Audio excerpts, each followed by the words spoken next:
ஒரு காலத்தில் அடர்ந்த பசுமை நிறைந்த பெரிய காடு ஒன்று இருந்தது. அந்த காட்டில் சிங்கம், யானை, குரங்கு, நரி, மான், முயல், பறவைகள் என பலவிதமான விலங்குகள் மகிழ்ச்சியாக வாழ்ந்து வந்தன. அந்த காடு ஒற்றுமை காடு என்று அழைக்கப்பட்டது. சிங்க ராஜா அந்த காட்டின் அரசன் சிங்கம்.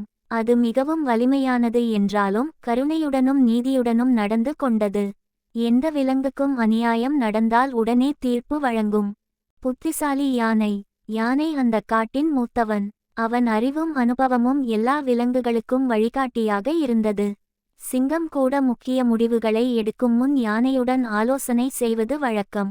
நரியின் சூழ்ச்சி. ஒரு நாள் நரி காட்டில் குழப்பம் ஏற்படுத்த நினைத்தது.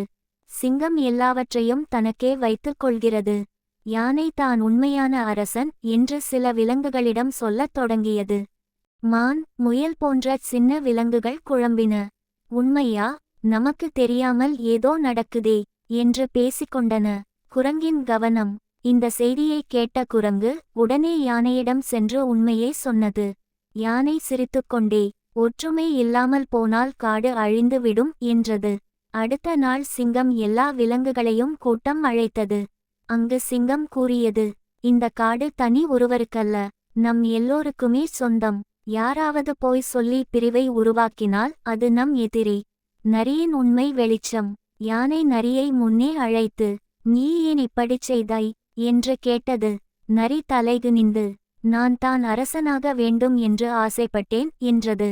சிங்கம் கூறியது, ஆசை தவறில்லை, ஆனால் போய் தவறு.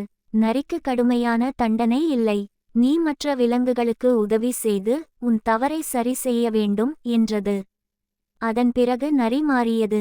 மான் பாதுகாப்பாக இருக்க உதவியது. முயலுக்கு உணவு தேடி கொடுத்தது. மீண்டும் காடு மகிழ்ச்சியடைந்தது.